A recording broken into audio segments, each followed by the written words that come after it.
আজকে শুধু একটা কাজল, লাল লিপস্টিক আর কনসিলার দিয়ে সাজবো। আমি সবার আগে আমার মুখটা খুব ভালো মতো ময়শ্চারাইজ করে নিচ্ছি।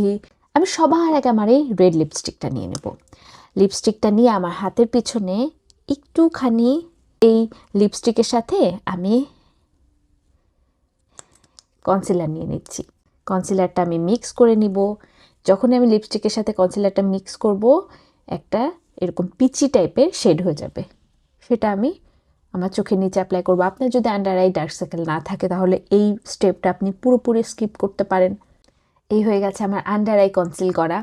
এখন আমরা যেটা করব, এই যে লিপস্টিকটা সেটা আরেকটু নিয়ে নিব। আমি এখানে নিয়ে নিচ্ছি, সাথে আমার যে ময়শ্চারাইজারটা আছে এটা থেকে নিই একটুখানি আমি নিয়ে নিয়েছি। এটা আমি একটু ব্লেন্ড করে নেব।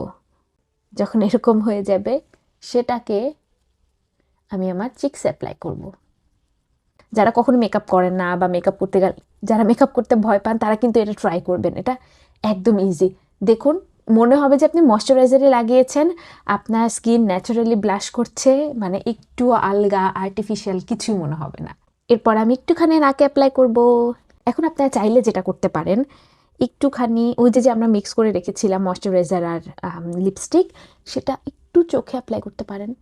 আমার ডার্ক সার্কেলের জন্য ওরকম বোঝাই যায় না, আপনাদের চোখে আরও ভালো বোঝা যাবে। এই আমাদের ব্লাশ হয়ে গেছে, আমাদের কিন্তু আইশ্যাডো হয়ে গেছে শুধু লিপস্টিক দিয়ে। এখন আমরা যেটা করব, আমরা আমাদের কাজল নিয়ে নিব। এখন আমরা একদম নর্মালি যে যেভাবে পারি সেভাবে কাজল অ্যাপ্লাই করব। আমার জন্য এটা হচ্ছে ওয়াটার লাইনে অ্যাপ্লাই করা। কেউ যদি আপনাকে বলে, সেটা তো শোনার প্রয়োজনই নেই, আপনি নিজেও নিজেকে বলবেন না এমন কথা যে আপনাকে এরকম করলে ভালো লাগে না, ওরকম ডিফারেন্ট লাগে, অন্যরকম লাগে। উপরে আইলাইনার দিলে একরকম লাগে, নিচে কাজল দিলে অন্যরকম লাগে। অন্যরকম মানেই যে অসুন্দর, বিষয়টা তা না। আর কাজল দিলে চোখ ছোট লাগে, এটা মানে হচ্ছে যে কাজল দিলে আমাদের চোখটা ডিফাইন লাগে, আমাদের চোখের যে শেপ আছে সেটাই আসলে ফুটে ওঠে। সেটা ছোট হলে ছোট, বড় হলে বড়। ছোট মানেই অসুন্দর সেটা না। এখন যদি আপনার মনে হয় উপরটা একটু খালি খালি লাগছে, যদি আমার মতন হুডেড আইজ হয়ে থাকে, তাহলে সেই ক্ষেত্রে যেটা করতে পারেন, এই যে পেন্সিলের মাথাটা আছে সেটা জাস্ট আমাদের ইনার কর্নারে, তাহলে দেখুন একটা ইনার কর্নার হয়ে গেছে। এখন যদি মনে হয় আচ্ছা একটুখানি এই জিনিসটা একটুখানি বাড়িয়ে দিব, সেটাও করতে পারি আমরা। আমার চোখও সাজানো হয়ে গেছে। এখন আমাদের ঠোঁটের পাল, আমি শুধু সেন্টারে অ্যাপ্লাই করতে পারি, শুধু মাঝখানে।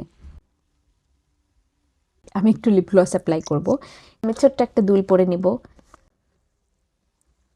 এখন আমি ওড়না নিয়ে একদম রেডি। ঈদের দিনে সাজলে হয়তো বা আমি এরকমই সাজবো।